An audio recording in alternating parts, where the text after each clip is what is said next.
Boker Tov, c'est l'heure de la revue de la presse et des médias israéliens en direct de Jérusalem sur Radio Kalita. Et ce matin, nous allons bouleverser les conventions puisque nous commencerons cette revue de la presse israélienne non pas par la dissolution de la 24e Knesset, mais par un titre sportif. Et pour cause, c'est un titre qui fait ce matin la manchette du Yediot Aharonot, un titre qui mentionne l'incroyable victoire de l'équipe d'Israël junior des moins de 19 ans de football qui a battu hier l'équipe de France favorite en demi-finale de l'Euro des moins de 19 ans sur le score de 2-1. Ça, c'est de la jeunesse, titre le Yediot Aharonot, en nous montrant certains des joueurs de cette équipe. Le Yediot Aharonot nous indique que la finale aura lieu ce vendredi face à un autre monstre du football européen, la sélection anglaise.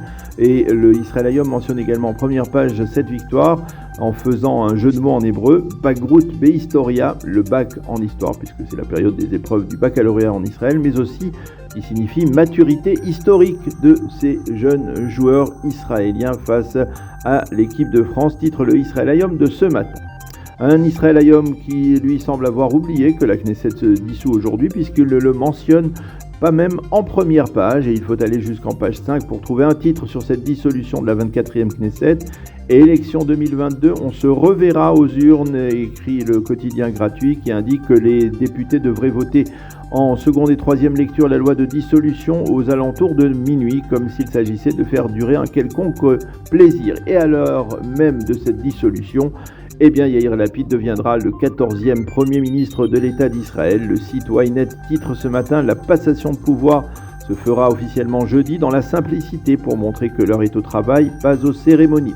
Et le Haaretz nous indique qu'après son entrée en fonction, Lapid devrait résider dans un appartement relativement modeste près de la résidence de la rue Balfour. L'heure de la dissolution, titre discrètement le Yediot Aharonot de ce matin. Les quotidiens et les sites d'information nous détaillent les multiples projets de loi que la Knesset devrait voter aujourd'hui avant de s'autodissoudre, et avec encore et toujours des débats interminables entre coalition et opposition, par exemple autour de la loi sur le métro qui a refait surface et sur la loi de dispense de visa d'entrée aux États-Unis.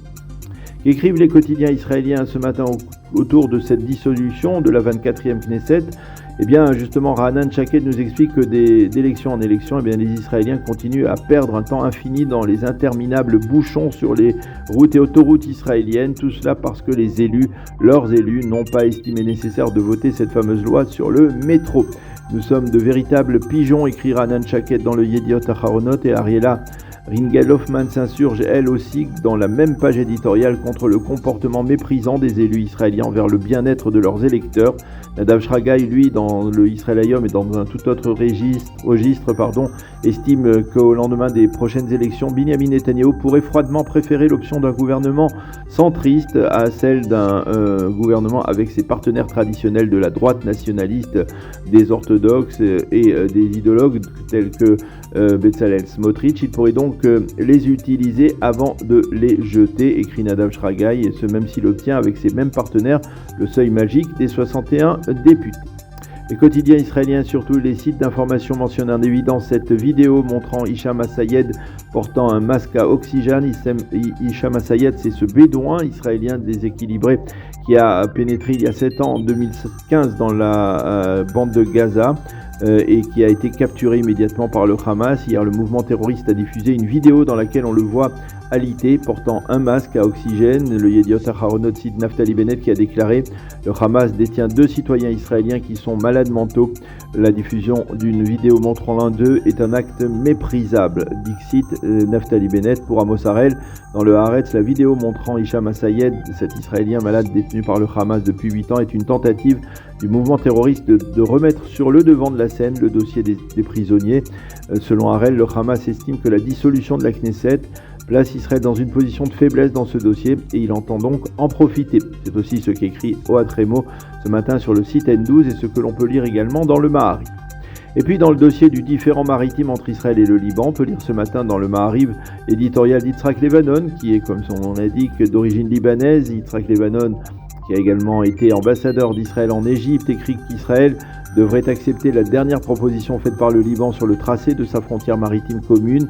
Selon Lebanon, les changements à venir dans les gouvernements des deux pays risquent de reporter à une date lointaine dans un tel arrangement et cela serait particulièrement dommage.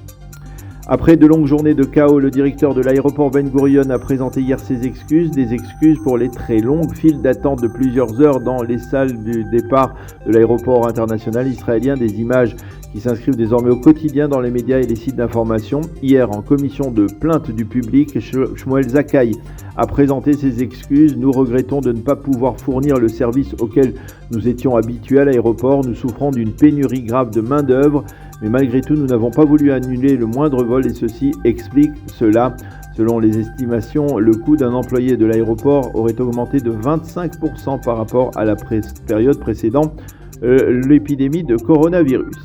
Et puis pour terminer, les sites d'information révèlent que Lior Raz, le célèbre acteur israélien de Fauda, s'est vu octroyer une distinction prestigieuse.